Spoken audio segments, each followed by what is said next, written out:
Individual matchups are looking a lot stronger, although you won't have prio on mid lane. Your bot lane, your top lane are looking peachy. Croco can hopefully get something done and put Pyosik.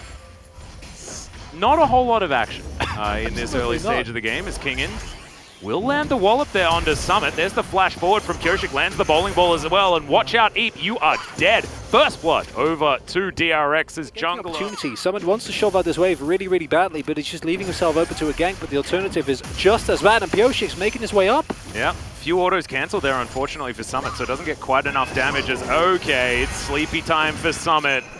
And this is yet another kill. Pyosik just feasting on the Jayce. It's tilt. That's... they're in his head. You 100% know what's going to happen there. Jayce, he has the slow push. He feels like he's shoved out the wave.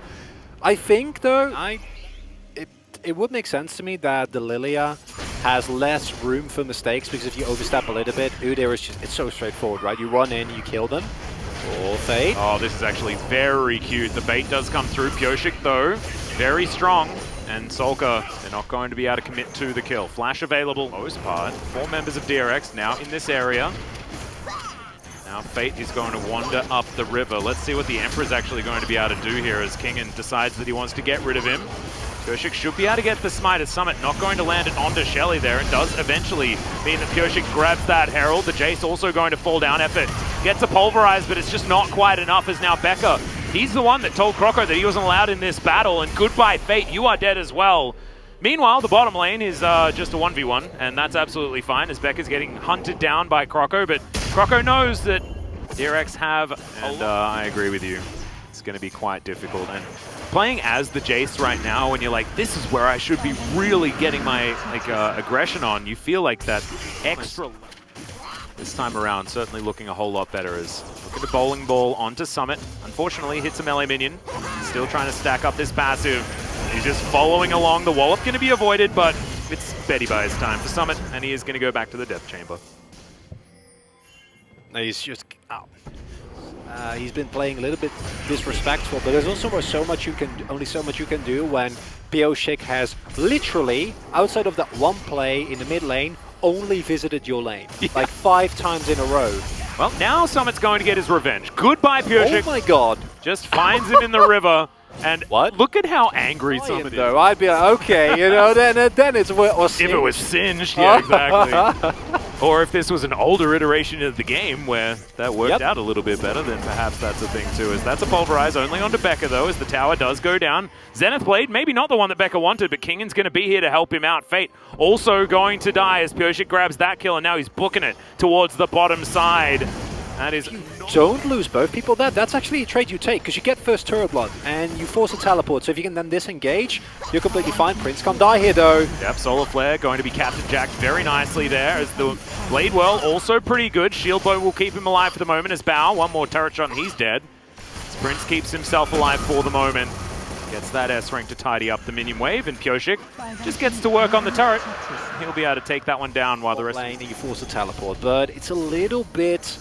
of a stretch coming out. But Liiv SANDBOX not as far behind as the score might suggest, and I do legitimately feel that if they find a good angle here, if Prince can pop into a team fight, not get CC'd, and get into the enemy backline, this is still a point where I say they can win fights, especially if they play well around King and That's really what you need to respect here.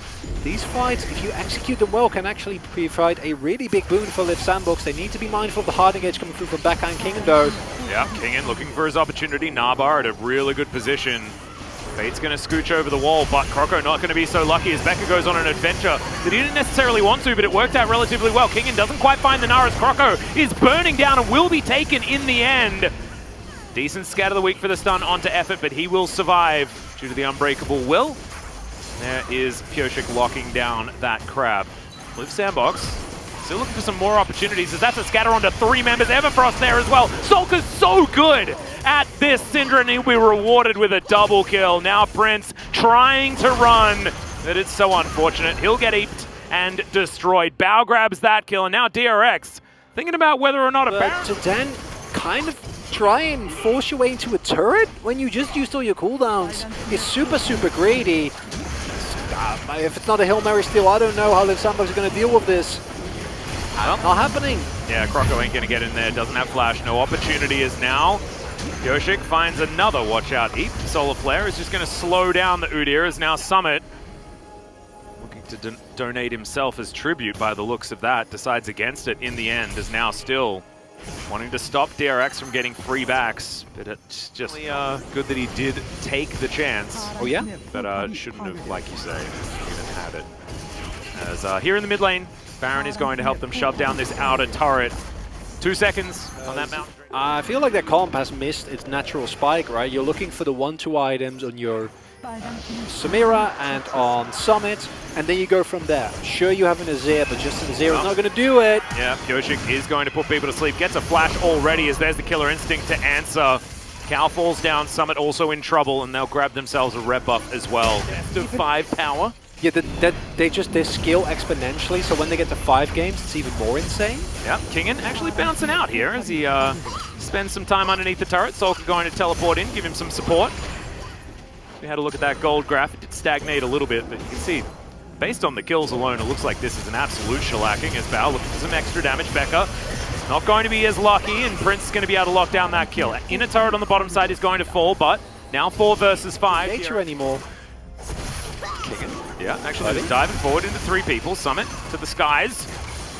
Shock Blast going to find the gap between all of the people. Effort going to get bowling balled as now Fate makes his way back. Solar Flare just says goodbye to Summit. 1 and 6 now on the Jayce.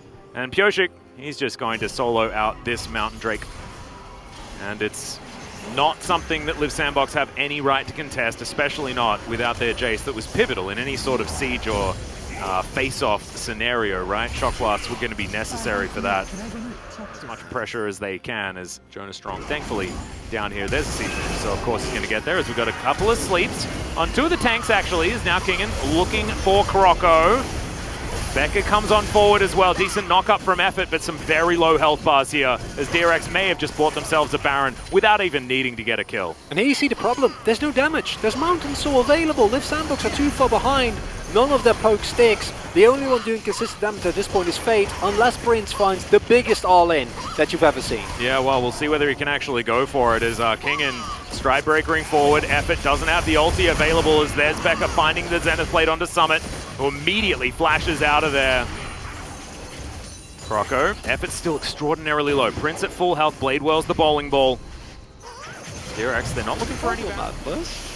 Yeah, it's definitely a worry. Effort's still sitting at half health, but he can do a lot of work with that. Can potentially Hex Flash his way over here as, okay. Fate gets in, looks for the hero play, finds a couple with the Emperor's Divide as Bao goes golden. Becca looking for Prince now as well, and I have a feeling this is a wallet story, but no! Prince tidies it up!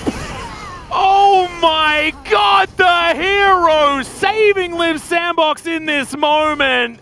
And now they're going to be able to get some real work. And the words haven't left my mouth. Or he fights the biggest all-in that I've ever seen. Are they just going to win the game?